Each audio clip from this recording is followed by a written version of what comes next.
को याद रहेगा। सूची 1 को सूची 2 के साथ क्या करना है, आपको सुमेलित करना है और बताना है आंसर कौन सा होगा।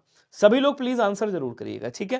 क्वेश्चन कह रहा अन्वेषण है, अयादी संधि, पवित्र है, जलौध है, विरोचित है। अब देखो इसको जब तोड़ोगे क्या निकलेगा, आप कहोगे सर अनु निकलेगा, उसके बाद एषण निकलेगा, ठीक है। अनु प्लस एषण अन्वेषण बनेगा। पोब निकलेगा, यहां से क्या बनेगा, इत्र बनेगा, ये क्या बन जाएगा, पवित्र बनेगा। इसको तोड़ेंगे जल निकलेगा, उसके बाद क्या निकलेगा, औध निकलेगा, जलौध हो जाएगा, ठीक है ना। इसको तोड़ेंगे क्या निकलेगा, आपको कहोगे सर वीर निकलेगा, उसके बाद क्या निकलेगा, उचित निकलेगा। मैंने आपको बताया है कि जब कभी भी संधि पहचाननी हो तो एक बात याद रखना, अयादी संधि ऐसे बनती जैसे आपने कह दिया पवन, नयन, ध्यान रखिएगा, नयन, नायक, नायक, पावक, ऐसे शब्द मिलेंगे आपको, मतलब बीच में वा मिलेगा या बीच में या मिलेगा, ठीक है। यण संधि में मैंने आपको क्या बताया था, या से पहले आधा अधूरा अक्षर, वा से पहले आधा अधूरा अक्षर। गुण संधि में मैंने क्या बताया था, ऊपर ये वाली मात्रा और ये वाली मात्रा, सॉरी, या तो ये वाली मात्रा या से वा से पहले आधा, यहाँ पे ये वाली मात्रा या ये वाली मात्रा, और इन्हीं के गुणों में थोड़ी सी वृद्धि कर दो, ऊपर 2 मात्राएं लगा दो, ये वाली या फिर ये वाली लगा दो, ये क्या हो जाएगा, वृद्धि संधि। ऐसे करिएगा, तो ऐसे क्वेश्चन आए तो ऐसे ही करिएगा। अब अन्वेषण में कौन सी है, अनु प्लस एषण, यण संधि, देखो वा से पहले आधा अधूरा अक्षर है। पवित्र, नायक, पवन ऐसे लिखा हुआ है, ये क्या हो जाएगा, अयादी संधि होगी। जलौंध देखो ऊपर दो मात्राएं लगी हैं, मतलब ये क्या हो गया, वृद्धि संधि हो गया।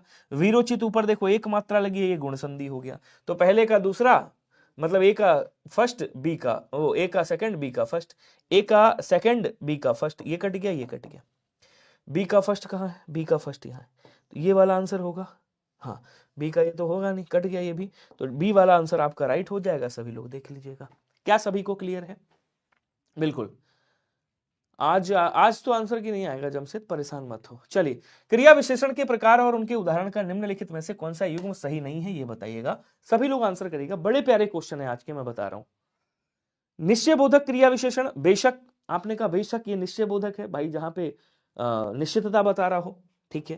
कह रहा स्थिति बोधक क्रिया विशेषण, कहीं ना कहीं ऊपर नीचे ऐसे करता है, स्थिति बोधक है। समयवाचक क्रिया विशेषण, आगे पीछे समयवाचक हो गया। सर्वत्र क्या होता है, सर्वत्र आपका स्थानवाचक होता है, सर्वत्र मतलब सभी स्थान पर, तो ये स्थानवाचक क्रिया विशेषण होगा, ना कि ये परिमाणवाचक क्रिया विशेषण होगा। परिमाणवाचक क्रिया विशेषण में क्या होता है, जैसे आपने कहा पर्याप्त हो गया, अधिक हो गया, ज्यादा हो गया, कम हो गया। जैसे आपने कहा ज्यादा, ज्यादा कह दिया, खूब कह दिया, अधिक कह दिया, ठीक है ना, बहुत कह दिया, बहुत, ऐसे शब्द आते हैं। अत्यधिक कह दिया आपने, अत्यधिक, जैसे वह अत्यधिक पढ़ता है, वह बहुत बोलता है, वह अधिक पढ़ता है, वह खूब पढ़ता है, वह ज्यादा नाचता है, ज्यादा लिखता है, तो ये क्या है आपके, ये परिमाणवाचक है। तो परिमाणवाचक जहां पे क्रिया की नाप और तौल बताता है, तो वो क्रिया विशेषण परिमाणवाचक कहलाता है। जय श्री राम सुमित्रा जी। मिथ्या आडंबर के अर्थ में कौन सी लोकोक्ति सही होगी, कोई बताएगा? छटाक चून चौबारे रसोई, छोटा मुंह बड़ी बात, छीके कोई नाक कटावे कोई, छछुंदर के सिर में चमेली का तेल। मतलब कुपात्र को मतलब अच्छा वो मिल जाना, क्या बोलते हैं, अच्छा पद मिलना, जो उसके लायक नहीं है उसको अच्छा पद मिल गया, मतलब छछुंदर के सिर पर चमेली का तेल। कोई नाक छीके कोई नाक कटावे कोई, छीक गलती कोई और करे, सजा कोई और भुगते। और कह रहा छटाक चून चौबारे रसोई, मतलब खाना इतना बनाना है, रसोई पूरे घर में फैलाए हो, तो दिखावा ज्यादा कर रहे हो, मिथ्या आडंबर कर रहे हो आप। क्वेश्चन अगला कह रहा कि निम्नलिखित में विसर्ग संधि का उदाहरण कौन सा होगा? तो शायद मुझे लगता है विसर्ग संधि की ट्रिक आपको याद होगी, मैंने एक ट्रिक बताई थी कुछ दिन पहले, विसर्ग संधि की बड़ी प्यारी सी ट्रिक है, समझिएगा सभी लोग। मैंने कहा था जहां भी ये वाला सा आ जाए आधा, जहां भी ये वाला सा आधा आ जाए, जहां ये वाला सा आधा हो, ओ की मात्रा हो, गुण संधि ना हो, ऊपर रा लगा हो, क्या होगा, आप कहोगे सर विसर्ग संधि होगा। इनके स्थान पे 2 बिंदी रख देना, ऐसे संधि विच्छेद भी हो जाएगा। बात समझ में आई? समझाता हूं। जैसे आपने कहा यहां निष्फल शब्द क्या है, आपने कहा निष्फल, ध्यान दीजिएगा, शब्द क्या है, आपने कहा निष्फल लिखा हुआ है, क्या है, निष्फल, निष्फल लिखा हुआ है। अब देखो यहां पे आपने लिखा नी, इसके स्थान पे 2 बिंदी मारी, उसके बाद लिख दिया फल, ये क्या हो गया, आप कहोगे निधन फल हो गया। सेम यहां पे आप इसको तोड़ोगे, क्या आ जाएगा, पूरा, देखो सा है यहां पे, तो यहां से 2 बिंदी मारी, इधर जो बचा उसको लिख दो, प्राधनकार हो गया। इसको देखेंगे तो क्या आ जाएगा, भा निकलेगा, देखो यहां सा है, इसके स्थान पे 2 बिंदी मारो, जो बचा है उसको ऐसे लिख दो, भास्कर हो गया, भाधनकर हो गया। उसके बाद इसको तोड़ोगे क्या निकलेगा, आप कहोगे सर प्रति निकलेगा, उसके बाद एक निकलेगा, या से पहले आधा अधूराक्षण या संधि, और यहां से तोड़ोगे तो क्या निकलेगा, आप कहोगे सर तथा निकलेगा, और उसके बाद क्या निकलेगा, अपि निकलेगा, यानी कि ये क्या हो गया, तो ये आपकी दीर्घ संधि हो गई। ये दीर्घ संधि हो गई, ये कौन सी है आप कहोगे सर ये यण संधि हो गई, बात समझ पा रहे हो। बाकी निष्फल ये आपकी कौन सी है, बोलो सर ये विसर्ग है, ये भी विसर्ग है और ये भी आपकी क्या है विसर्ग है। मतलब ए सी और ई कहां पे है, देखो ए सी और ई यहां पे है, सी वाला आंसर क्या होगा राइट हो जाएगा। समझ में आ रहा है क्या, बताएंगे एक बार। सभी लोग आंसर करो लेकिन स्पीड में, मुझे लाइक शेयर नहीं चाहिए, आंसर चाहिए आपके, आंसर करते रहिएगा। निम्नलिखित में से कौन सा सामासिक युग्म सही है। अब इसमें से सामासिक युग्म सही कौन सा है ये बताइएगा, मतलब 3 गलत है 1 सही है। तो कह रहा बेमिसाल, जिसकी कोई मिसाल ना हो, तो बे लगा हुआ है उपसर्ग है, तो क्या ये द्वंद्व समास होगा, नहीं होगा। फिर क्या होगा, उपसर्ग लगा हो मतलब अव्ययी भाव समास, अव्ययी भाव समास हो जाएगा, बहुत बढ़िया। कह रहा दुरात्मा द्विगु समास होगा क्या, बिल्कुल नहीं होगा। क्यों, समझिएगा। आपने कहा दुरात्मा, दुर अर्थात बुरी है जिसकी आत्मा, दुर का मतलब क्या हो जाएगा, दुर अर्थात बुरी है, बुरी है जिसकी, जिसकी आत्मा, आत्मा अर्थात कौन, तो अर्थात कहोगे एक विशेष प्रकार का व्यक्ति जिसको धूर्त भी कह सकते हैं। तो ये तीसरा अर्थ प्रधान दे रहा है, जब तीसरा अर्थ प्रधान दे रहा है तो यहां क्या होगा, यहां पे द्विगु समास ना होकर के यहां पे क्या होगा मेरे दोस्त, यहां पे बहुव्रीहि समास हो जाएगा। कौन सा समास है मेरे भाई, आप कहोगे सर बहुव्रीहि समास है। क्लियर हो रहा है सभी को। आपने कहा चतुरानन, क्या अव्ययी भाव समास है, बिल्कुल नहीं। इसको तोड़ेंगे क्या निकलेगा, आप कहोगे सर 4 हैं आनंद जिनके, 4 हैं आनंद अर्थात मुख जिनके, वह कौन, तो वह ब्रह्मा जी। अब ब्रह्मा जी के कितने मुख हैं, 4 मुख हैं।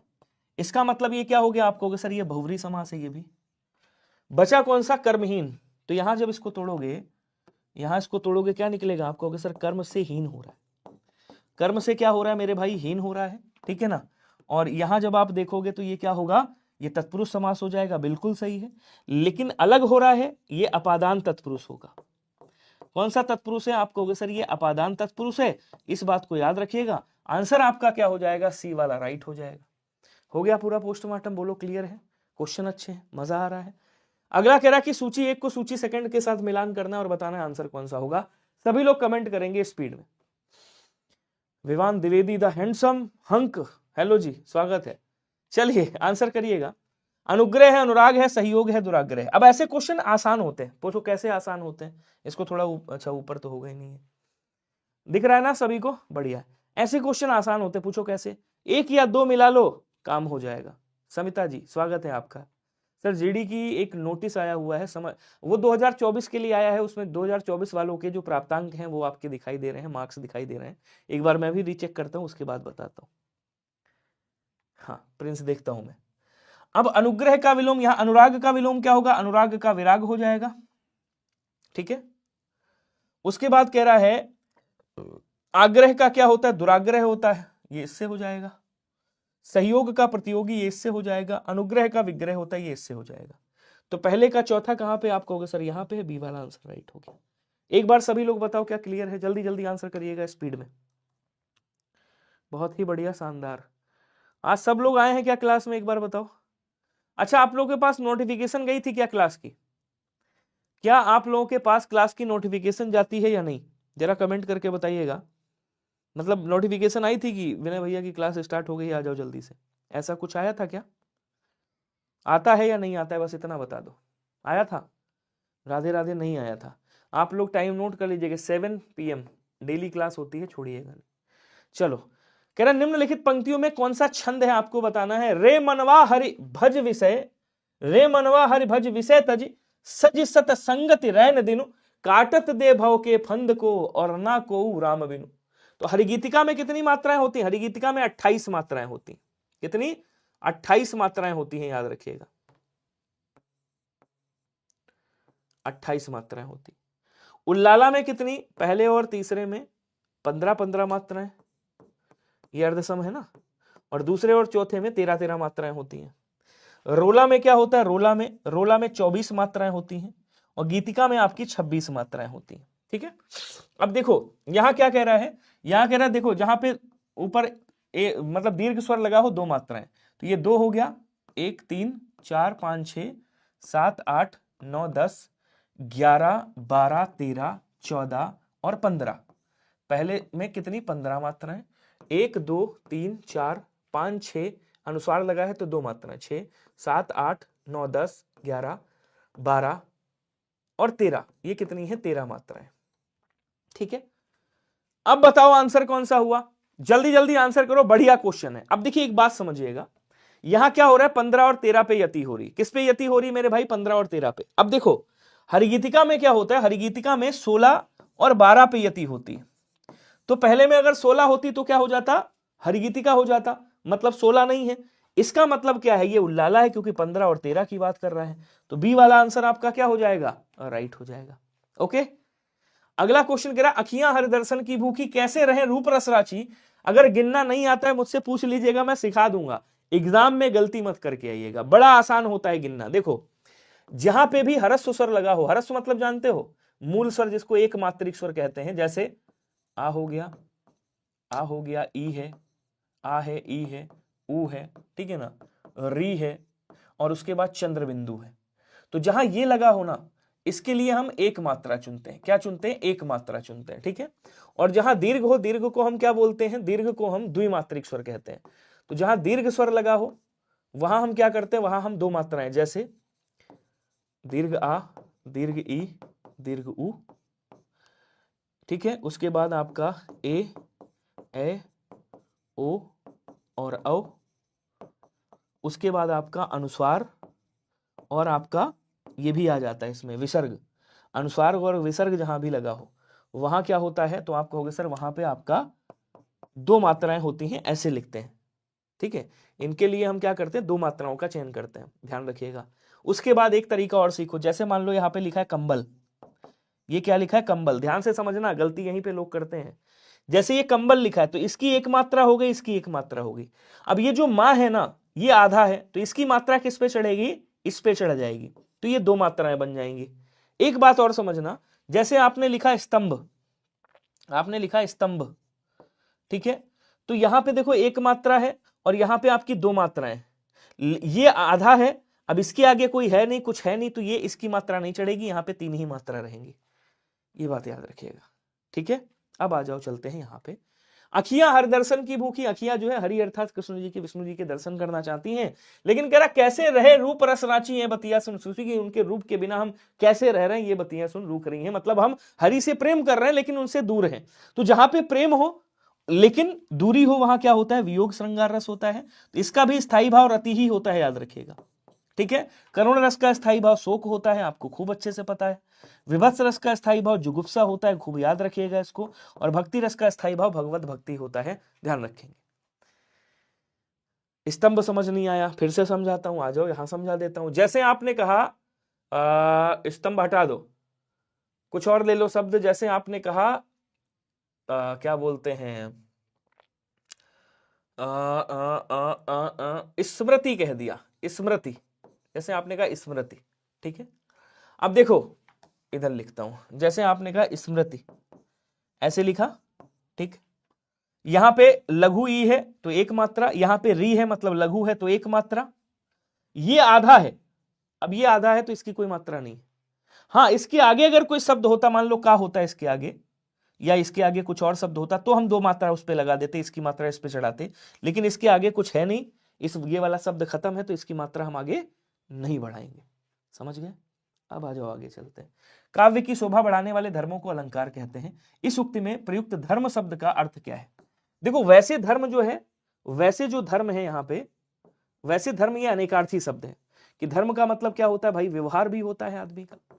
धर्म का मतलब क्या होता है? गुण भी होता है। धर्म का मतलब स्वभाव भी होता है, स्वभाव। और धर्म का मतलब मजहब से भी लिया जाता है, मजहब, ठीक है, मजहब। तो ये हो गया। लेकिन यहां पे इस पंक्ति में मजहब क्या है? तो बोले सर इस पंक्ति में मजहब जो है वो गुण है। मतलब यहां पे जो मजहब कह रहा है, काव्य की शोभा बढ़ाने वाले धर्मों को, काव्य की जो शोभा बढ़ाते हैं उनको हम क्या कहते हैं? उनको गुण कहते हैं। यहां पे धर्म को गुण कहेंगे। शुद्ध वाक्य का प्रयोग किस क्रमांक में हुआ है बताइएगा? वकीलों ने कागजात का निरीक्षण किया, वे 3 बहन हैं, आप भोजन खाएंगे, कल सुहाना की पुस्तक का विमोचन है। देखिए हमेशा याद रखना, अगर आपसे कभी भी पूछे नाश्ता, तो आप क्या कहोगे? नाश्ता किया जाता है। क्या बोलेंगे? नाश्ता किया जाता है, खाया नहीं जाता। भोजन जो है, भोजन, भोजन किया जाता है, भोजन भी किया जाता है, खाया नहीं जाता। ध्यान रखिएगा, किया जाता है। जो खाना होता है खाना, खाना खाया जाता है, क्या बोलेंगे, खाना खाया जाता है, ऐसे लिखेंगे। अच्छा, वकीलों ने कागजात का निरीक्षण नहीं किया, वकीलों ने कागजात की जांच की, जांच बोलेंगे यहां पे, जांच, क्योंकि जांच करते हैं, कागजातों की जांच की जाती है, निरीक्षण तो स्थान का किया जाता है, वस्तुओं का किया जाता है। वे 3 बहन हैं, 3 है तो बहनें होंगी ना, बहन थोड़ी होगा, 3 है तो बहनें होंगी, बहुवचन बनेगा। आप भोजन करेंगे, खाएंगे नहीं, आप भोजन करेंगे, आप भोजन करेंगे, अब ये सही हो गया। आंसर आपका ये वाला सही होगा। कल सुहाना की पुस्तक का विमोचन हुआ, तो पुस्तक का हमेशा विमोचन होता है, याद रखिए। अब देखो, ये बड़ा प्यारा सा क्वेश्चन है, लेकिन थोड़ा घुमावदार है, कई लोग नहीं इसको समझेंगे। आप लोग पहले आंसर बताइएगा, फिर मैं इसका पोस्टमार्टम करूंगा। कह रहा कृतवाचक कृदंत प्रत्यय, मतलब कृदंत विशेषण बनाने के लिए धातु के अंत में क्या लगाते हैं? समझो पहले क्वेश्चन क्या कह रहा है। क्वेश्चन कह रहा है कृतवाचक, मतलब जब हम शब्द बनाएंगे तो वो कृतवाचक होना चाहिए। कृत मतलब कर्ता, तो जो कार्य करने वाला हो वो शब्द होना चाहिए, और कृदंत होना चाहिए, मतलब वो शब्द क्रिया में प्रत्यय लगा करके बना होना चाहिए। 2 चीजें कह रहा है। जब आप शब्द बना लो तो क्या हो जाए, कर्ता हो जाए, शब्द क्या हो, कर्ता हो। उसके बाद किससे बना हो, क्रिया जो धातु है उसमें प्रत्यय लग करके बना हो, क्रिया में प्रत्यय लग करके बना हो। विशेषण बनाने के लिए धातु के अंत में क्या लगाते हैं, तो विशेषण बनाने के लिए क्या लगाएंगे। अब देखो समझो, जैसे आपने कहा यहां पे, अब समझना ध्यान से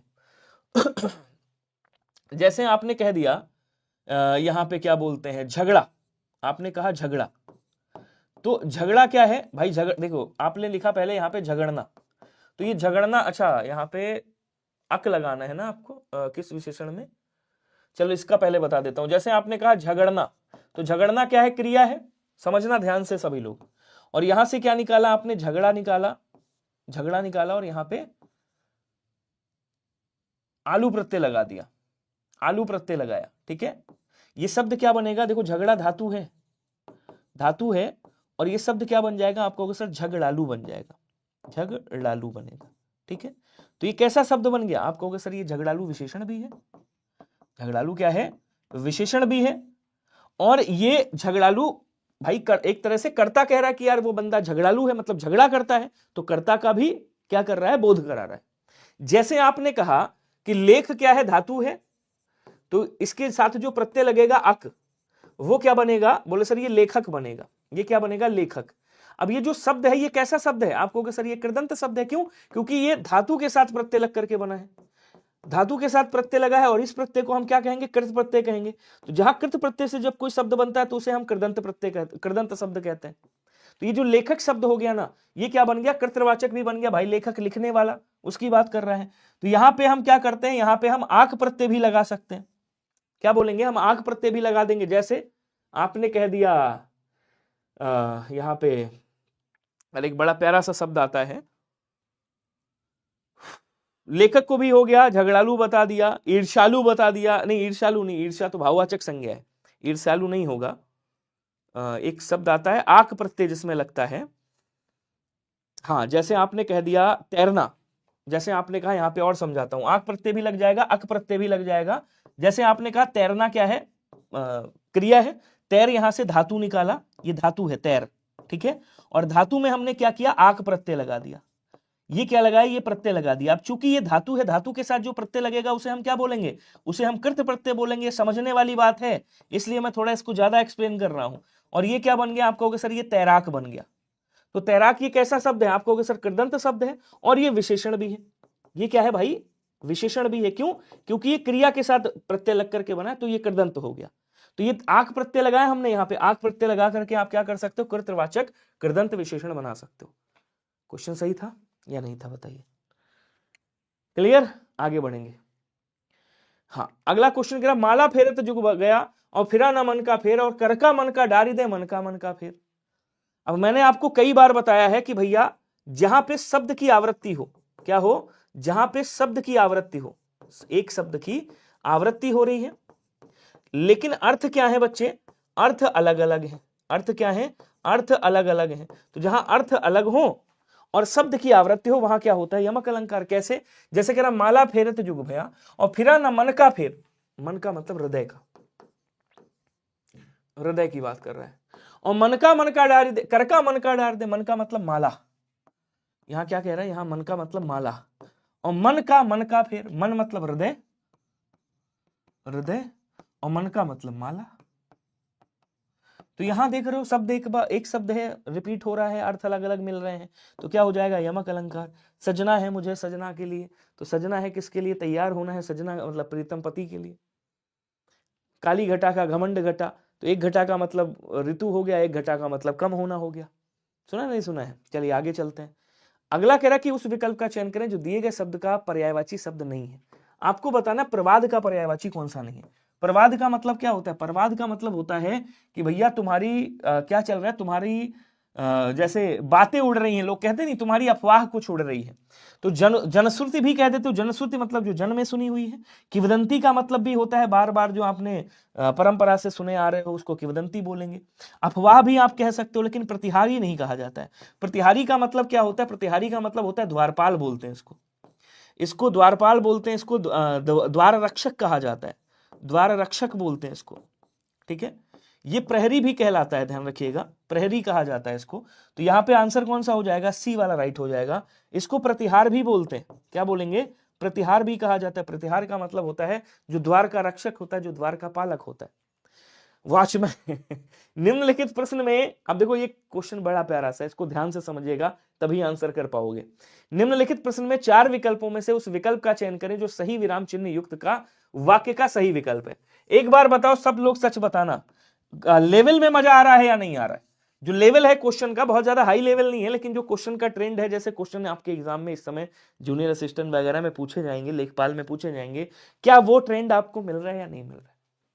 आंसर करके बताओ सभी लोग जल्दी से। कह रहा पानी पीकर राधा की मां बोली महाराज इसमें तो दवाई की गंध आ रही है। आपको क्या देखना है, विराम चिन्ह देखना है कहां पे सही है। कह रहा पानी पीकर राधा की मां बोली महाराज इसमें तो दवाई की गंध आ रही है। अब देखो यहां पे ये चिन्ह लगा है और यहां पे ये चिन्ह नहीं लगा है, लगा है भला, नहीं लगा है, मतलब यहां पे मिसिंग है, तो ये आंसर नहीं होगा, कट गया। पानी पीकर राधा की मां बोली महाराज इसमें तो दवाई की गंध आ रही है। अब देखो यहां कौन सा चिन्ह लगा है और यहां कौन सा चिन्ह लगा है, दोनों अलग अलग है ना भाई। अगर इधर ये लगा है तो उधर भी ऐसे ही होना चाहिए। क्लियर है सभी को। इसको क्या बोलते हैं, इसको दोहरा उद्धरण बोलते हैं, दोहरा उद्धरण बोलते हैं।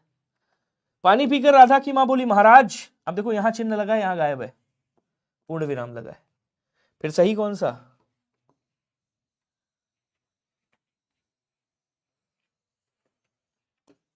ए इज राइट आंसर। बोलो क्लियर है क्या। अब इसमें उद्धरण चिन्ह है, देखो ये होता है, जिसको चाहे आप उद्धरण कह दो, इसको चाहे आप अवतरण कह दो। तो ये 2 प्रकार के होते हैं। एक होता है आपका जैसे ये कह दिया, इसको हम क्या बोलते हैं, इसको बोलते हैं एकल उद्धरण, ठीक है। और एक ऐसे होता है, इसको हम क्या बोलते हैं, दोहरा उद्धरण बोलते हैं, ध्यान रखिएगा, या दोहरा उद्धरण कहते हैं। निम्न में से विभाजक समानाधिकरण समुच्चय बोधक अव्यय शब्द कौन सा है बताइएगा। अब मैंने आपको बताया था, शायद अगर आपको याद हो, मैंने कहा था एक होता है समुच्चय बोधक अव्यय, ध्यान से समझिएगा सभी लोग। एक होता है आपका समुच्चय बोधक अव्यय, समुच्चय बोधक अव्यय होता है, ठीक है। समुच्चय जो बोधक अव्यय होता है, इसके 2 भेद मैंने आपको बताए थे। कितने भेद बताए थे, 2 भेद। एक को क्या कहा था, एक को हमने समानाधिकरण बताया था, समानाधिकरण जिसको संयोजक कहा जाता है, और एक को हमने क्या बताया था, एक को बताया था व्याधिकरण। दोनों के 4-4 भेद अलग होते हैं, लेकिन इतना ही याद रखना आप। अब देखो यहां पे तरीका बताता हूं मैं आपको, बड़े ध्यान से समझिएगा, ठीक है। समानाधिकरण में जो संयुक्त वाक्य वाले होते हैं ना योजक, जितने भी संयुक्त वाक्य वाले योजक हैं वो समानाधिकरण में आते हैं। संयुक्त वाक्य वाले योजक, जैसे आपने कहा और, इसलिए, ध्यान से समझिएगा सभी लोग, इसलिए, लेकिन, लेकिन, किंतु, परंतु, तथा, एवं, अथवा, अतएव, अतएव, अतएव, ठीक है ना। एवं हो गया, अथवा तथा हो गया, किंतु, किंतु हो गया, सारे ही हो गए। तो अतएव भी हो गया, एवं भी हो गया, किंतु भी हो गया, किवा नहीं होता है। जैसे किवा मतलब की, आप कहते हो ना की। अब देखो यहां समझिएगा, इसके बारे में इधर लिखता हूं, अब इसके बारे में इधर लिखता हूं, जैसे कि, क्योंकि, किवा क्योंकि, अतः, अतः, जो सो जैसा वैसा, जो सो जैसा वैसा, जैसा वैसा, जितना उतना, जब तब, ऐसे वाक्य क्या होते हैं आपके, व्याधिकरण होते हैं, याद रखिएगा। और इसमें मिश्र वाक्य के योजक आते हैं, इसमें मिश्र वाक्य के योजक आते हैं, अपने हिसाब से लिख लेना। तो जो आंसर बनेगा वो क्या बनेगा, यहां पे सी वाला आंसर राइट होगा। क्या सभी का सी आया है? प्रिया टेक्स्ट नहीं होना चाहिए, यहां पे एक ऑप्शन मैं डाल दूंगा कल से, बात वही है।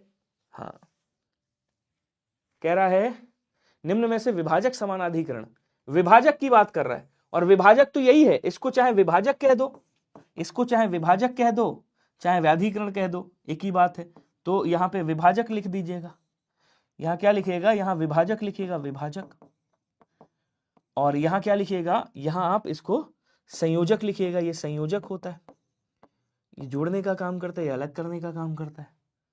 ठीक है, तो की, क्योंकि, किवा, ये सब इसी में आ जाएंगे, ध्यान रखिए। क्लियर है? किवा का मतलब क्योंकि।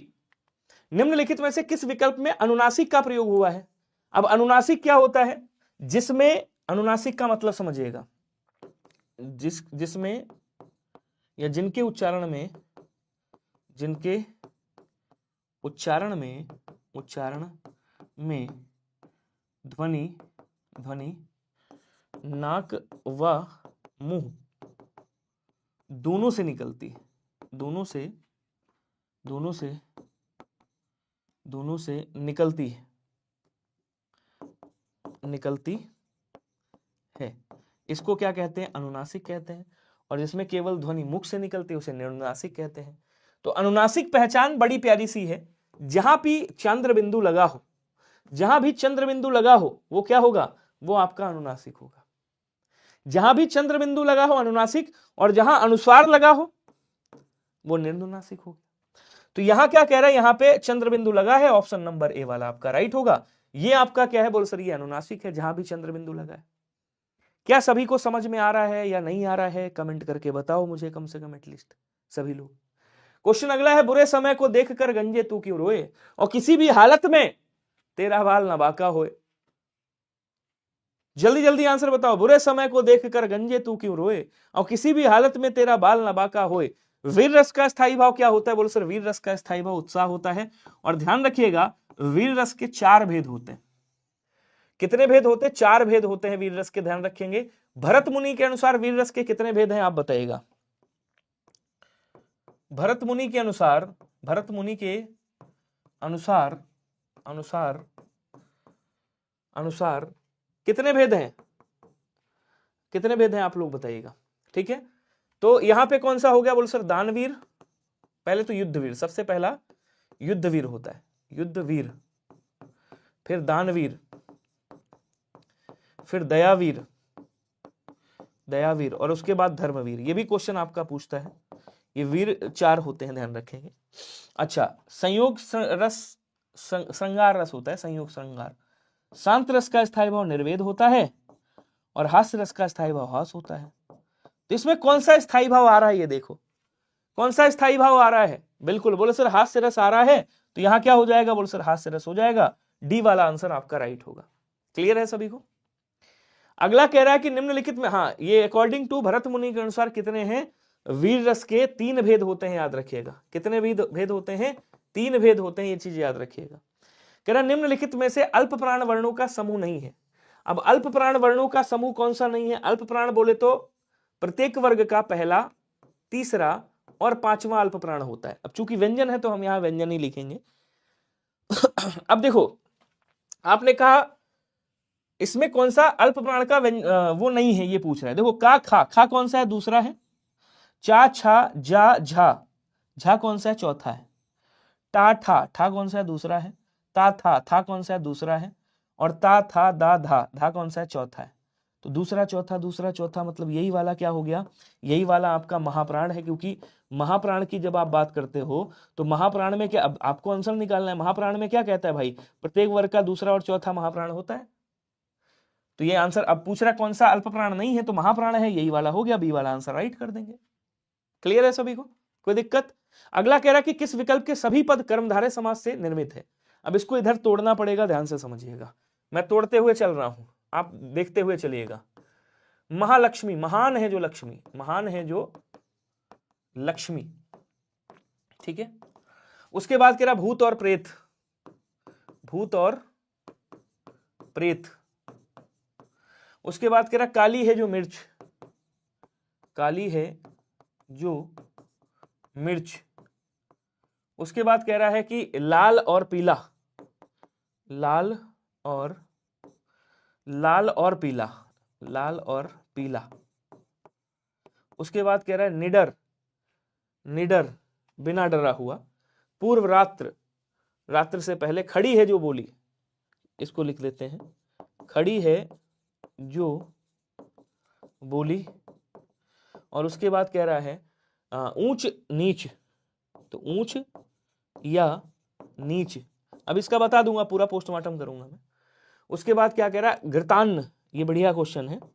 घृत अर्थात घी, घृत अर्थात घी में पका हुआ जो अन्न होता है उसे क्या कहते हैं? घृतान्न कहते हैं।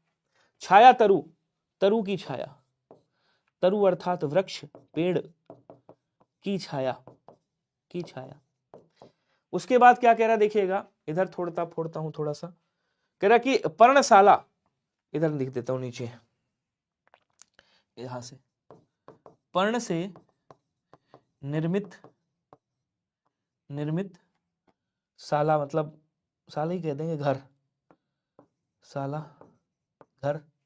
चंद्र के समान मुख, चंद्रमुख मतलब चंद्र के समान, समान मुख हो गया। बोर तो नहीं हो रहे हो आप लोग? अब इधर आ जाओ, क्या कह रहा? महान है जो जन। अभी और फोड़ना है इसको, महान है जो जन। एक क्वेश्चन में कम से कम 10 क्वेश्चन। उसके 10 का है 4, 4 दूनी 8, 4 त्रिक 12, 4 चौके 16 क्वेश्चन। अब खुशबू, खुश है जो बू। उसके बाद कह रहा जीव जंतु, जीव और जंतु, यहां पे लिखता हूं, जीव और जंतु हो गए, ठीक है। उसके बाद कह रहा सुंदर लाल, सुंदर है जो लाल, सुंदर है जो लाल, लाल मतलब पुत्र भी तो होता है। अब इधर आ जाओ, अब इसको और फोड़ता हूं। हाँ चलिए देखिएगा, महान है जो लक्ष्मी मतलब कर्मधारय समास। कौन है भैया? कर्मधारय समास। उसके बाद कह रहा कि भूत और प्रेत, भूत और प्रेत मतलब वैकल्पिक द्वंद्व। अगर ऐसे लिख दूं चलेगा ना, वैकल्पिक द्वंद्व समझ जाओगे। काली है जो मिर्च मतलब कर्मधारय समास, कर्मधारय समास, ठीक है। लाल और पीला समाहार द्वंद्व, समाहार द्वंद्व समास, ठीक है। उसके बाद कह रहा खड़ी है जो बोली, कर्मधारय, कर्मधारय। उसके बाद कह रहा ऊंच या नीच वैकल्पिक द्वंद्व, यहां पे गलत लिख दिया मैंने, वैकल्पिक द्वंद्व नहीं, यहां पे वो है इतरेतर द्वंद्व है, जोड़ीदार है ना एक दूसरे के, भाई बहन जैसे राम लक्ष्मण, तो ये इतरेतर द्वंद्व होगा। उसके बाद कह रहा ऊंच या नीच वैकल्पिक द्वंद्व हो जाएगा, वैकल्पिक द्वंद्व हो जाएगा, ठीक है। घृत, घी में पका हुआ अन्न मतलब अधिकरण तत्पुरुष होगा। कौन सा है भैया ये? किससे लिख दूं? इससे लिख देता हूं, आज पिंक पहली बार यूज करने जा रहा हूं। यहां क्या बोलेंगे कैंसर, यहां पे अधिकरण होगा, अधिकरण तत्पुरुष, ठीक है।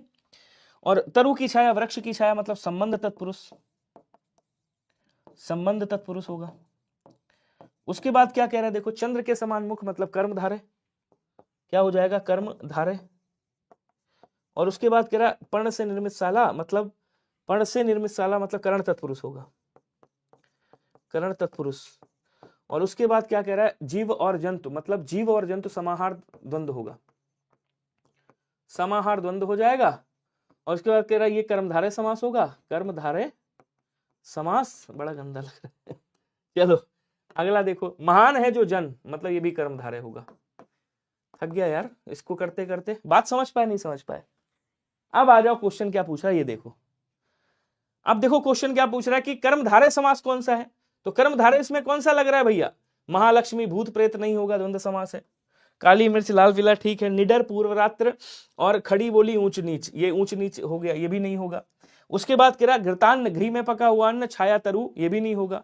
अब कह रहा कि भैया महाजन खुशबू जीव जंतु सुंदर लाल, अब कौन सा होगा आप लोग बताओ। हम तो भैया हो गया मामला गड़बड़, थक गया मैं इसको फोड़ते फोड़ते। अब आप लोग आंसर बताओ इसका क्या होगा, जल्दी जल्दी आंसर करिएगा बस, ठीक है। किसकी बात कर रहा है, कर्मधारय, पर्णशाला। अब पर्णशाला में तो कर्मधारय होगा नहीं भाई। और घृतान्न घी में पका हुआ अन्न, ये भी नहीं होगा। तो अगर हम यहाँ पे एक वो ले आए और लिख दें यहाँ पे नन ऑफ दिस, क्योंकि जीव जंतु भी नहीं होगा, तो अगर हम यहाँ पे लिख दें नन ऑफ दिस तो क्या चलेगा, चलना चाहिए, क्योंकि निडर में नहीं होगा, निडर में अव्ययी भाव समास होगा। पूर्व रात्र में भी नहीं होगा, पूर्व रात्र, रात्रि का पूर्वापहर। उसके बाद खड़ी बोली ठीक है, ऊंच नीच नहीं होगा। घृतान्न घी में पका हुआ अन्न मतलब अधिकरण तत्पुरुष हो गया। छाया तरु मतलब छाया, पेड़ की छाया। उसके बाद कह रहा है कि पर्णशाला, पर्ण से निर्मित शाला बोलेंगे। चंद्रमुख, चंद्र के समान मुख, इसमें कर्मधारय समास है, तो यहाँ नन ऑफ दिस कर दीजिएगा। लेकिन आपको ये सारी चीजें क्लियर हो गई, तो एक और सेशन वो आता है पांचवा, नन ऑफ दिस, उसको आंसर करिएगा, ठीक है। अगला क्वेश्चन कह रहा कि खटखट, खटखट से खटखटाना, थपथप से थपथपाना, भनभन से भनभनाना, और मनमन से मनमनाना, और हिनहिनाना, जैसे आ गया हिन हिनाना, हिन से हिन हिनाना हो गया, हिन हिनाना ऐसे हो गया, ठीक है ना। भौंकना हो गया, भौंकना, भौंकना हो गया। दहाड़ना हो गया, दहाड़ना। चिंघाड़ना हो गया, क्या बोलेंगे, चिंघाड़ना, चिंघाड़ना हो गया। एक होता है फड़फड़ाना, फड़फड़ाना, फड़फड़ाना हो गया, ठीक है। फुसफुसाना हो गया, फुसफुसाना। टिमटिमाना, टिमटिमाना, ध्यान दीजिएगा। बुदबुदाना, बुदबुदाना। ये सब क्या है, ये सब ध्वनि है, और ध्वनि सुन करके आपने क्या बना दिया, क्रिया बना दी। तो जहां पे सुन करके आपने जो क्रिया बना दी है उसे आप क्या कहोगे, उसे अनुकरणात्मक क्रिया कहोगे। उसे क्या कहोगे मेरे भाई, उसे आप अनुकरणात्मक क्रिया कहोगे। बी वाला आंसर आपका राइट हो जाएगा, ठीक है। अब देखो इधर, अरे विहान जी बात बाद में कर लेना, पहले देख लो, इंपॉर्टेंट सेशन है।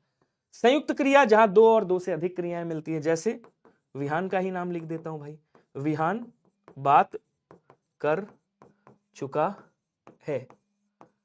तो देखो करना, ये भी क्या है, क्रिया है, समझिएगा ध्यान से। जब दो अलग अलग क्रियाएं आपस में मिलती हैं, करना और चुका, ये दोनों आपस में अलग अलग क्रियाएं मिल रही, तो जब दो अलग अलग क्रियाएं आपस में मिलती हैं तो वो क्या कहलाती हैं, वो कहलाती हैं संयुक्त क्रिया। जी भैया बताइए। हाँ जी, मैं करता हूँ 5-10 मिनट में। ओके, देख रहे हो सर, चैप्टर वाइज पढ़ा दीजिए। आप जो हिंदी पढ़ाते हैं एग्जाम में फंसती है। अब की बार जूनियर असिस्टेंट का पेपर बहुत टफ था, आप हिंदी पेड में कहाँ पढ़ाते हैं, सुधांशु जी यहीं पढ़ाते हैं टेक्स्ट बुक पे, ठीक है। द्विकर्मक क्रिया जिसमें दो कर्म हो, जैसे इनका नाम क्या है भाई, इनका नाम है सुधांशु, ठीक है। सुधांशु, क्या बोलेंगे, सुधांशु, सुधांशु,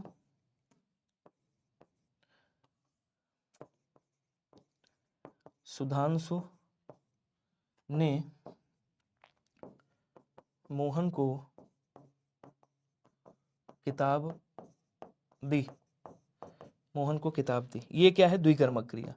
किसने दी, सुधांशु ने दी, ये क्या है, करता है, ठीक है। इससे पूछो क्या दिया, देना क्या है भैया, क्रिया है। क्या दिया, तो बोलो सर किताब दिया, एक कर्म ये हो गया। किसको दिया, मोहन को, एक कर्म ये हो गया। तो क्रिया के साथ दो कर्म है, ये क्या हो गई आपकी द्विकर्मक क्रिया। पूर्वकालिक क्रिया की बड़ी प्यारी सी ट्रिक मैं आपको बता चुका हूं कि जब कर्ता के द्वारा कोई एक क्रिया समाप्त कर दूसरी क्रिया स्टार्ट की जाती है, पहली वाली क्रिया को पूर्वकालिक क्रिया कहते हैं। जहां भी क्रिया के साथ आपको क्या लग जाए, कर और करके मिल जाए, कर लगा हो या करके लगा हो, जैसे वह नहा कर खाना खाएगा, तो ये आपका क्या हो जाएगा, पूर्वकालिक क्रिया होगा। क्वेश्चन अगला क्या कह रहा है देखिएगा, क्वेश्चन कह रहा कि किस विकल्प में सभी शब्द परस्पर पर्यायवाची हैं, जरा बताइएगा। अब सभी शब्द परस्पर पर्यायवाची हैं, कौन सा है, रोहित है, सारंग है, चक्रांग है, कृष्णसार है। अब देखो रोहित किसे कहा जाता है, रोहित हो गया, रोहित बोलते हैं रक्त को, खून को बोलते हैं, ध्यान रखिएगा। लहू को कहा जाता है, लहू को, जिसको आप लोहित भी बोलते हो, जिसको आप शोणित भी बोलते हो, क्या बोलते हो, जिसको आप शोणित भी बोलते हो, लहू बोलते हो, रक्त बोलते हो, ठीक है ना, रुधिर बोलते हो, रुधिर, ये सब इसके पर्यायवाची हो गए। अच्छा, सारंग ये अनेकार्थी शब्द है, ये अनेकार्थी शब्द है, इसके कई सारे अर्थ होते हैं, इसका बहुत सारे अर्थ हैं, जल है, धनुष है, स्त्री का आंचल है, कामदेव है, भौरा है, और क्या बोलते हैं आपका पपीहा है, ऐसे बहुत तमाम है, घोड़ा है, हाथी है, हिरण है, शेर है। चक्रांग किसे कहा जाता है, तो चक्रांग का कहां पे लिख दूं भैया, चक्रांग यहां पे लिख देता हूं। चक्रांग को हंस कहा जाता है, और हंस को मराल कहा जाता है, मराल याद रखिएगा। हंस को मनसौक भी कहते हैं, क्या बोलेंगे, मनसौक कहा जाता है, कलहंस भी कहते हैं इसको। कृष्णसार किसको कहते हैं, तो बोल सर कृष्णसार हिरण को कहते हैं, हरिण बोलते हैं जिसको। इसको कुरंग भी कहा जाता है, कुरंग बोलते हैं, इसको कुरंगम भी कहा जाता है, ध्यान रखिएगा, कुरंगम बोला जाता है। पंचनख, देखो पंचनख अनेकार्थी है, पंचनख बंदर को भी कहते हैं, पंचनख हाथी को भी कहा जाता है, और पंचनख जो है शेर को भी कहा जाता है, ये भी आपका अनेकार्थी है। गुणाकेश, अब देखो इधर आ जाओ, पहले इधर, संध्या किसको बोलते हैं भाई, सांझ को बोलते हैं, संध्या किसको बोलते हैं, सांझ को बोलते हैं, जिसको गोधूली आप कहते हो। सांझ हो गया, गोधूली हो गया, ये ठीक है, एक दूसरे के पर्यायवाची हैं, लेकिन ये मराल किसका है, तो मराल ये फिर आपका हंस का पर्यायवाची हो गया, ठीक है। मयूर, सिखी, ये दोनों किसके हैं, ये दोनों मोर के पर्यायवाची, ठीक है। लेकिन ये जो बलाहक है, बलाहक जानते हो किसका है, ये बादल का पर्यायवाची, ये किसका है, ये बादल का पर्यायवाची है। बचा कौन सा, ये धनंजय हो गया, पार्थ हो गया, कौंतेय हो गया, ये सब अर्जुन के पर्यायवाची। ये किसके हैं बच्चे, ये अर्जुन के पर्यायवाची हैं, याद रखिएगा। अब अर्जुन को सव्यसाची भी कहा जाता है, सव्यसाची। कर्ण का वध किया था इन्होंने, इसलिए कर्णारी कहते हैं इनको, कर्णारी भी कहा जाता है। गुणाकेश भी बोलते हैं इनको, गांडीवधारी भी कहा जाता है, गांडीवधारी कहते हैं, ध्यान रखिएगा। इनको धनंजय भी बोलते हैं, धनंजय लिखा ही हुआ है। क्लियर है सभी को। नेक्स्ट क्वेश्चन देखो, अगला कह रहा माघ फागुन में पड़ने वाली ऋतु को क्या कहा जाता है। स्पीड थोड़ा सा बढ़ाइएगा। सुग्रीव है, ग्रीष्म है, शिथिर है और सिरोधार्य है। जल्दी जल्दी बताएंगे, आंसर करेंगे। अब देखो, सिरोधार्य का मतलब होता है कि सिर पर या मस्तक पर धारण करने योग्य या सिर पर धारण करने योग्य सिरोधार्य कहा जाता है।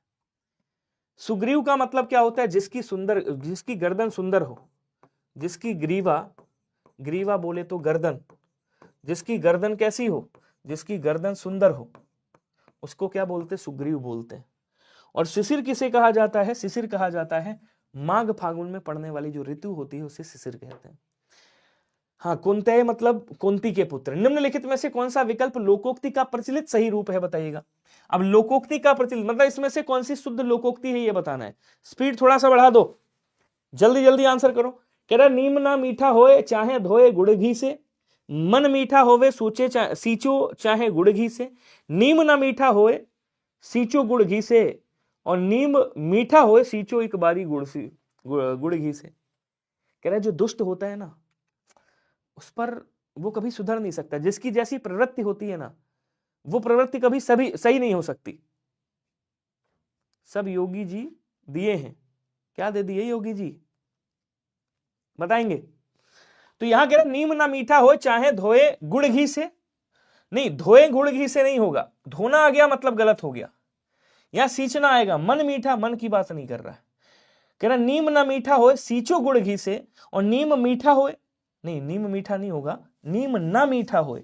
तो आंसर कौन सा बनेगा, आंसर ये वाला बनेगा कि नीम ना मीठा होए सींचो गुड़ घी से। कि जो दुष्ट है वो अपनी प्रवृत्ति नहीं छोड़ेगा, चाहे उसको कितना भी उसको वो कर लो।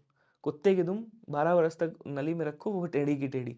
सूची 1 में 4 सामासिक शब्द तथा सूची 2 में सेकंड में समास के नाम दिए गए हैं। सूची 1 का मिलान सूची 2 से कीजिए और बताइए क्या होगा। तो समास पूछ रहा है आपसे। महान है जो उदधि, उदधि का मतलब क्या होता है, अर्थात समुद्र, अर्थात नहीं, उदधि का मतलब होता है समुद्र, अर्थात ना करके समुद्र लिखिएगा ऐसे। अच्छा, उसके बाद क्या कह रहा है, ये महोदधि हो गया, ठीक है। वीणा है जिनके पाणी में, वीणा है जिनके पाणी, पाणी बोले तो हाथ, हाथ में, उन्हें क्या बोलते हैं? वीणा पाणी। यथा योग्य, योग्य के अनुसार, योग्य, यथा योग्य, जैसा योग्य हो जो, या फिर योग्यता के अनुसार। यथा योग्य मतलब आप कह सकते हो योग्यता के अनुसार, योग्यता, योग्यता के अनुसार, ठीक है। विद्यालय, विद्या के लिए आलय, विद्या के लिए आलय। मेरा एक एक क्वेश्चन सच बता रहा हूं बहुत इंपॉर्टेंट है, ध्यान से पढ़िएगा और पूरे मन से, पूरे मनोयोग से आपको मैं एक एक क्वेश्चन पोस्टमार्टम करके दे रहा हूं, ठीक है। अब महान है जो उदति मतलब कर्मधारय समास है, क्या है? हो गया। वीणा पाणी अर्थात सरस्वती जी को कहा जाता है। बहुव्रीहि समास किसको कहा जाता है? वीणा पाणी। आप कहोगे सर सरस्वती जी का है ये, ध्यान रखिएगा, इधर लिख देता हूं, उधर जगह नहीं। यथा योग्य, यथा देखो उपसर्ग लगा हुआ है या अव्यय लगा हुआ है, ये क्या हो गया? बोलो सर अव्ययी भाव। विद्यालय, ये क्या हो गया? तत्पुरुष समास। कौन सा तत्पुरुष है? तो आप कहोगे सर संप्रदान तत्पुरुष, संप्रदान तत्पुरुष हो जाएगा, ठीक है। तो यहां क्या कह रहा है? पहला वाला तीसरा देखो किसमें है? इसमें है। आंसर आपका क्या हो जाएगा? आंसर आपका ये वाला राइट हो जाएगा, बी वाला। क्लियर है सभी को? एक बार बताइएगा, जल्दी जल्दी आंसर करेंगे। Very good. अगला कह रहा है हिंदी वर्तनी के नियमानुसार निम्नलिखित में से किस स्थिति में अनिवार्यतया हाइफन का प्रयोग किया जाता है?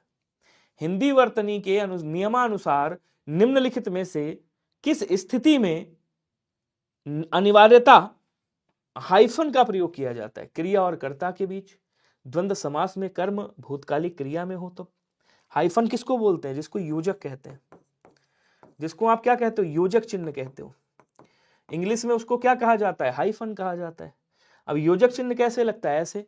और योजक चिन्ह कहां लगता है? तो द्वंद्व समास में। जैसे आपने कहा माता पिता, माता पिता राम लक्ष्मण राधा श्याम घर द्वार, ऐसे करके आ जाएंगे, तो ये द्वंद्व समास में लगता है, ध्यान रखिएगा। एक बार आंसर करो सभी लोग, क्या सभी को क्लियर है या नहीं है? क्वेश्चन अगला कह रहा है कि निम्नलिखित में से सुमेलित कीजिए, कौन सा सुमेलित होगा? पौष तत्सम है, इधर तत्सम है और इधर तद्भव है, तो पौष का क्या होता है? पूष। पौष का क्या हो जाएगा भाई? पूष होगा। श्रृंग का क्या होता है? सींग होता है। वायु को आप बयार कर सकते हो और परसु का फरसा होता है। तो पहले का पांचवा कहां पे है? देखो दो में है, ये दोनों कट गए। अच्छा जी। खा का पहला कहां पे है? देखो खा का पहला दोनों में है। अच्छा जी। गा का दूसरा कहां पे है? तो गा का दूसरा यहां पे है, अर्थात आंसर आपका क्या होगा? डी वाला राइट हो जाएगा, ध्यान रखिएगा। क्लियर? अगला क्वेश्चन क्या कह रहा है देखिएगा।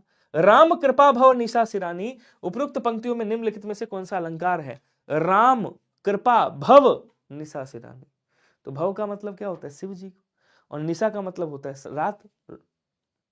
तो राम कृपा भव निशा सिनानी, तो यहां भव को क्या बताया जा रहा है? भव को निशा बताया जा रहा है। तो जहां उपमेय को उपमान बता दिया जाए वहां कौन सा अलंकार होता है? आपको बताना है कौन सा अलंकार होगा वहां पे? तो सर रूपक अलंकार होगा। विरोधाभास अलंकार कब होता है? जब विरोध ना होते हुए भी विरोध का आभास हो। जीव जीव बूढ़े श्याम रंग त्यों त्यों उज्ज्वल हो। सुना नहीं सुना है? भर लाऊं सिपी में सागर अब प्रिय मेरी हार विजय क्या, पर अथाह पानी रखता है ये सूखा सा गात्र, ऐसे क्वेश्चन आ जाए तो आपका विरोधाभास अलंकार। किस विकल्प में शब्द युग्म का अर्थ भेद सही नहीं है? आपको बताना है, मतलब एक गलत है। नगर और नागर और नगर, तो नागर का मतलब क्या होता है? चतुर भी होता है, नगर में रहने वाला। नगर का मतलब कह रहा है शहर। कुल का मतलब वंश होता है, कूल का मतलब नदी का किनारा। बलि का मतलब बलवान और बलि का मतलब गाय। अनल का मतलब कह रहा है अग्नि, अनिल का मतलब पवन। बताओ क्या होगा? क्या इस बलि का मतलब गाय होता है? आंसर करके बताओ सभी लोग, जल्दी जल्दी आंसर करो, स्पीड थोड़ा सा बढ़ा के। क्वेश्चन आपसे क्या पूछ रहा है? क्या इस बलि का मतलब गाय होता है? आपने कभी पढ़ा है कि बलि का मतलब गाय? आप कहोगे नहीं। तो यहां जो बलि है, बलि का मतलब बलवान हो गया, लेकिन इस बलि का मतलब क्या होता है? इस बलि का मतलब होता है कि वो कहते नहीं कि पशु बलि, मतलब पशु की बलि दी जा रही है, ये वही वाला बलि। बलि मतलब आप एक बलिदान कह सकते हो। यहां बलि का मतलब क्या हो जाएगा? बलि का मतलब आप बलिदान कह सकते हो, ठीक है। तो ये गाय नहीं होगा, मतलब आंसर आपका सी वाला, आंसर आपका सी वाला राइट हो जाएगा, ध्यान रखिएगा। क्लियर है सभी को? नेक्स्ट देखेंगे नगर। ठीक है, देखो नगर मतलब शहर हो गया, और नागर मतलब नगर में रहने वाला, चतुर्भुज बोलते हैं नागर को। सही अर्थ वाला शब्द युग्म कौन सा है? निर्जर और निर्झर। निर्जर किसे कहते हैं भैया? निर्जर कहते हैं देवता को जो कभी बूढ़ा ना हो। किसको कहते हैं निर्जर? देवता को जो कभी, इधर लिखता हूं, निर्जर कहते हैं देवता को जो कभी बूढ़ा ना हो, और निर्झर कहते हैं झरना को। ये नहीं होगा। इस सर का मतलब बाण होता है, इस सर का मतलब क्या होता है? इस सर का मतलब तालाब होता है, तालाब। ठीक है, इस सर का मतलब बाण होता है।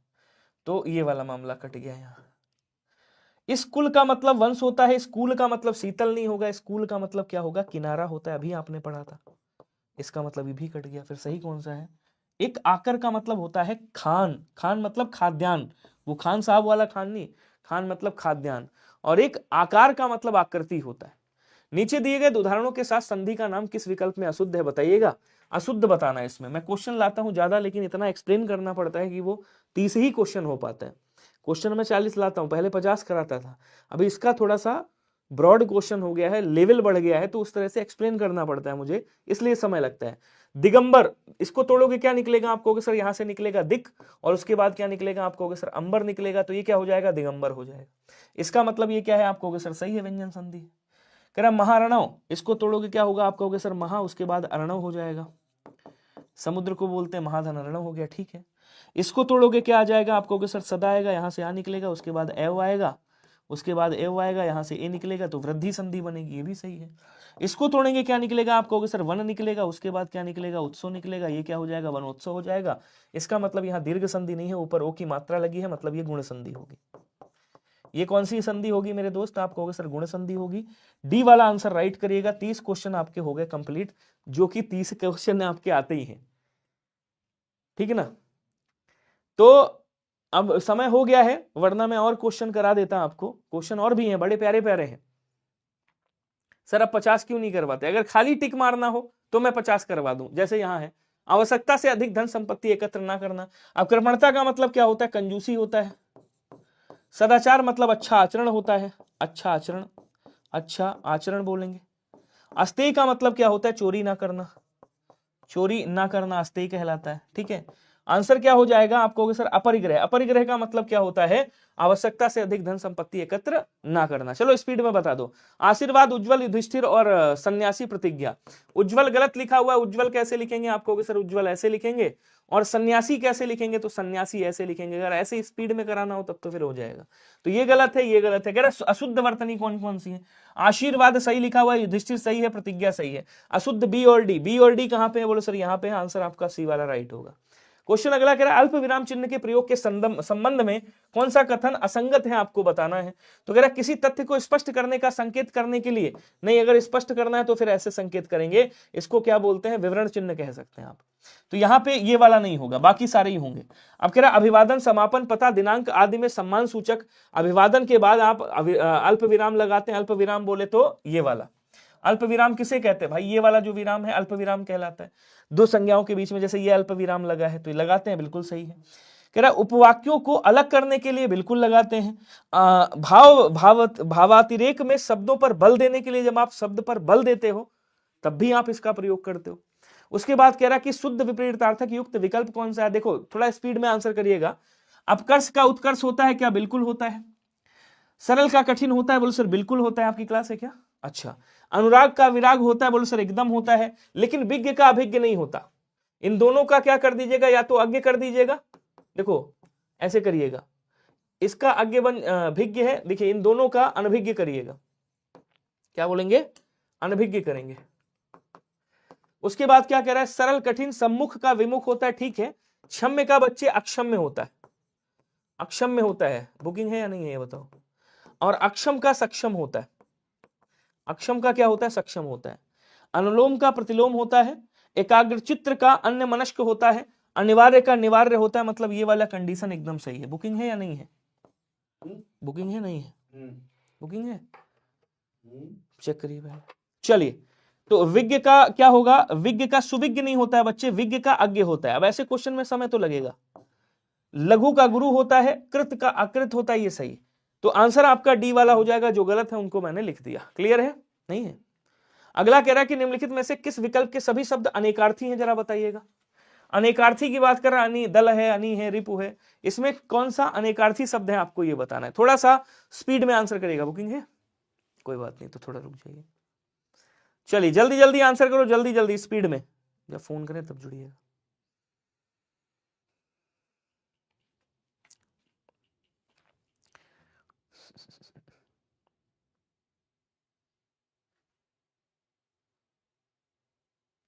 बताएंगे, आप समझो, यहां जो दल है ये भी अनेकार्थी शब्द है। अब कर, कर भी अनेकार्थी शब्द है। आपने कहा कर, कर का मतलब क्या होता है भाई? कर का मतलब हाथ भी होता है, कर का मतलब आपका टैक्स भी होता है, टैक्स बोलते हैं। और कर का मतलब क्या होता है? आप कहोगे सर किरण भी होता है, और कर्ण का मतलब सूंड भी होता है हाथी की। ठीक है, इधर आ जाओ। यहां कह रहा है कि आपका क्या बोलते हैं, बड़ा प्यारा सा शब्द है, नहीं रॉक नहीं यार, ये अच्छा आ गया, ठीक है कोई बात नहीं, ये वाला मैं बता दूं फिर। ये कल जैसे शब्द है, अब समझिएगा। देखो अब ऐसे ही समझा देता हूं, आप इसको बाद में करा दूंगा। कर जो है ये अनेकार्थी शब्द है, दल भी अनेकार्थी शब्द है, ठीक है। यहाँ पे अनंत भी अनेकार्थी शब्द, अनंत विष्णु जी को कहते हैं, शेषनाग को कहते हैं, आकाश को कहते हैं, ईश्वर को कहते हैं, ठीक है। उसके बाद कल, आने वाला कल, बीता हुआ कल, और क्या कहते हैं, कल का मतलब मशीन भी होता है, पुर्जा भी होता है, ध्यान रखिएगा। और कल मतलब ध्वनि भी होता है। कर का मतलब हाथ वगैरह बता दिया। दल अनेकार्थी है। गुरु का मतलब अध्यापक भी होता है, गुरु का मतलब बड़ा भी होता है। पतंग का मतलब सूर्य भी होता है, पतंग का मतलब क्या बोलते हैं, नाव भी होता है, ऐसे करके लिख लेंगे। तो यहाँ पे ये वाला और ये वाला आंसर कौन सा होगा? बी वाला राइट होगा, ध्यान रखेंगे। तो ये 35 क्वेश्चन मैंने कर दिए हैं। अब आप